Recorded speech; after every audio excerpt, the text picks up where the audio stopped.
This is the most incredible sight I can remember ever seeing.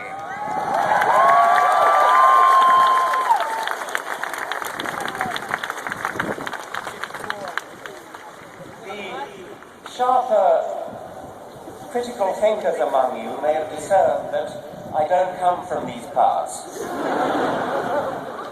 I see myself as an emissary from a benighted country that does not have a constitutional separation between church and state. Indeed, we don't have a written constitution at all. We have a head of state who is also the head of the Church of England. The church is deeply entwined in British public life. The American Constitution is a precious treasure, the envy of the world. The First Amendment to the Constitution, which enshrines the separation between church and state, is the model for secular constitutions the world over and deserves to be imitated the world over.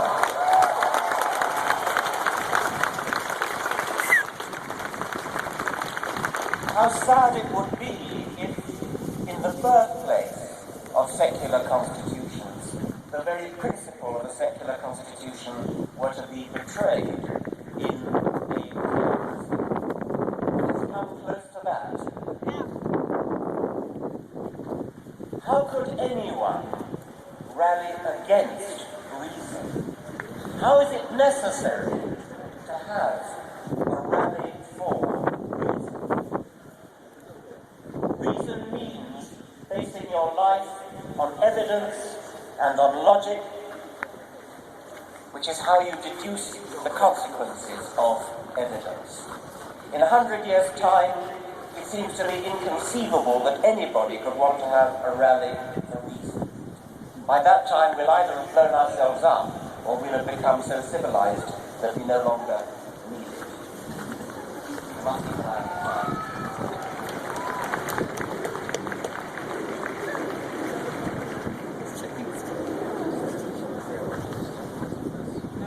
When I was at school, we used to sing a hymn. It went, "It is a thing most wonderful, almost too wonderful to be." After that, the hymn rather went off the rails, but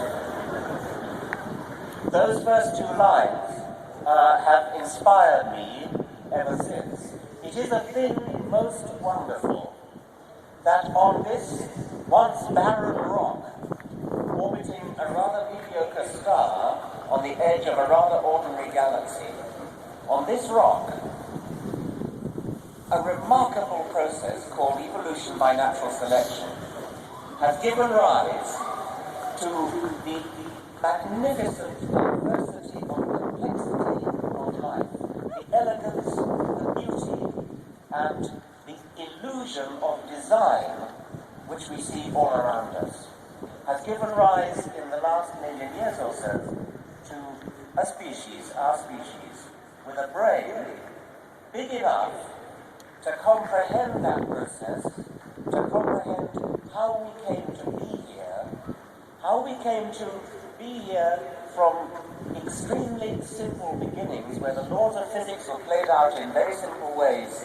The laws of physics have never been violated, but the laws of physics are filtered through this incredible process called evolution by natural selection to give rise to a brain which is capable of understanding the process, a brain which is capable of measuring the age of the universe between 13 and 14 billion years, of measuring the age of the Earth between 4 and 5 billion years, of knowing what matter is made of, knowing what we are made of atoms, brought together by this mechanical, automatic, unplanned, unconscious process, evolution by natural selection. That's not just true, it's beautiful. And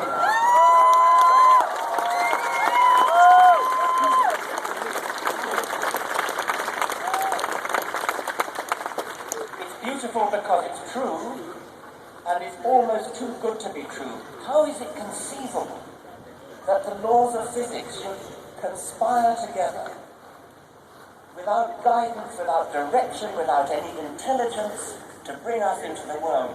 Now we do have intelligence.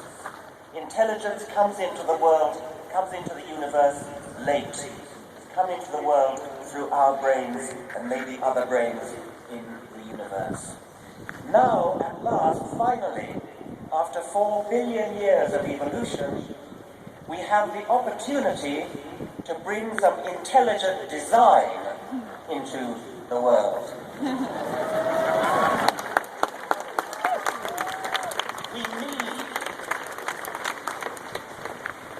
We need intelligent design. We need to intelligently design our morals, our ethics, our politics, our society. We need to intelligently design the way we run our lives, not look back to scrolls. I was going to say ancient scrolls. They're not even very ancient. About 800 BC, the book of Genesis was written. I am often accused of expressing contempt and despising religious people. I don't despise religious people, I despise what they stand for.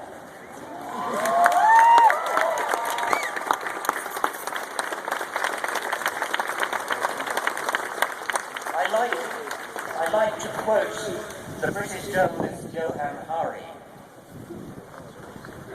who said,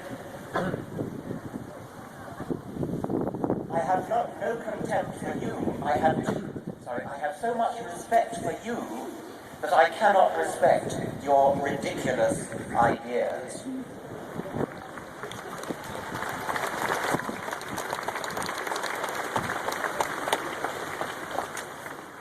The electromagnetic spectrum runs all the way from extremely long wave radio wave end of the spectrum to gamma rays at the very short wave end of the spectrum. And visible light, that which we can see, is a tiny little sliver in the middle of that electromagnetic spectrum.